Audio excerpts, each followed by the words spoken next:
అపోస్తల కార్యములు 5వ అధ్యాయం 27 నుంచి 33 వరకు వచనం.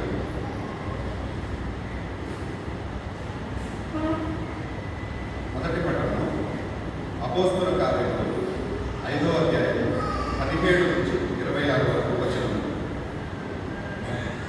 ఆ దినములలో ప్రధాన అర్చకుడు అతనితో ఉన్న వారందరూ అనగా సద్దూకయ్యుల తెగవారము లేచి అపోస్తులపై అసూయపడి వారిపై చర్య తీసుకునవలెనని నిశ్చయించింది.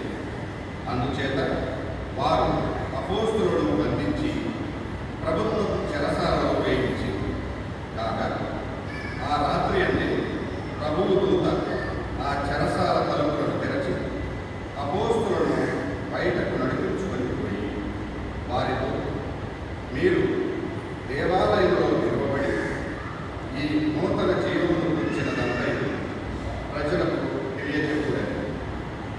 అది విన్న అపోస్తులు పోయి తెల్లవారినప్పటికీ దేవాలయంలో ప్రవేశించి బోధింప మొదలుపెట్టి అంతటా ప్రధాన అర్చకులను ఆయనతో ఉన్నవారు వచ్చి మహాసభ వారిని యూదుల పెద్దలందరినీ సమావేశపరిచి పిమ్మట అపోస్తులను వారి ఎదుటకు తీసుకుని రావాలని వారు చెరసాల అధికారులకు ఆజ్ఞాపించింది.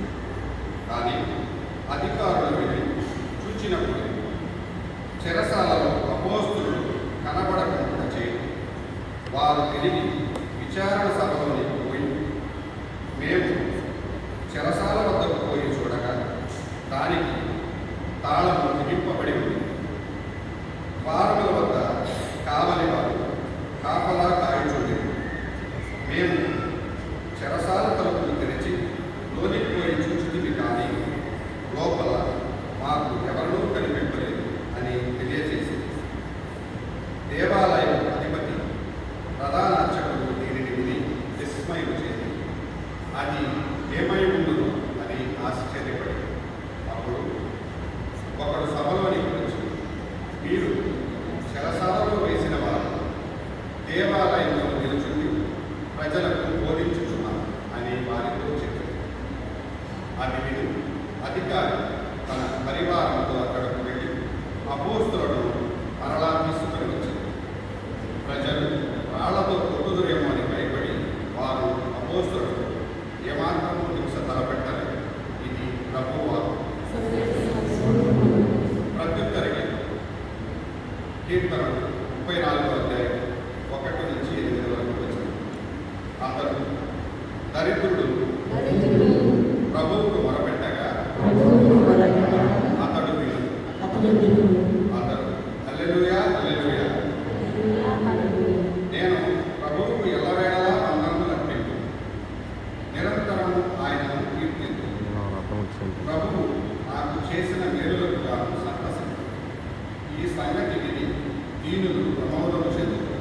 అందరూ దరిద్రుడు ప్రభువుకు మొరపెట్టగా అతడు విను. వీరుడు నాతో కూడి ప్రభువు మహిమను కొనియాడు. మనమందరము కలిసి ఆయన దివ్యనామమును కీర్తించు. నేను ప్రభువును ఆశ్రయింపగా ఆయన నా మొరవినను, నా భయములెల్లా తొలగించాడు. అందరూ దరిద్రుడు ప్రభువుకు మొరపెట్టగా అతడు విను. ఆయన వైపు చూడు, మీ ముఖములు ప్రకాశింపలేడు.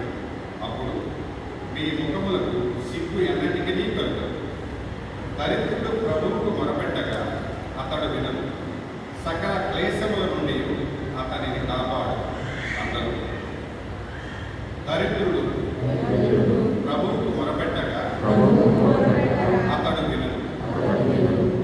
ప్రభువుకు భయపడి వారి చుట్టూ ఆయన దూత శిబిరము పొంది సకల ఆపదల నుండి వారిని కాపాడు. పరిశీలించి చూడు, ప్రభువు ఎంత మంచివాడో నీకే తెలియదు. ఆయన శరణు వేడువాడు ధన్యుడు. అందరూ దరిద్రుడు ప్రభువుకు మొరపెట్టగా అతడు విను.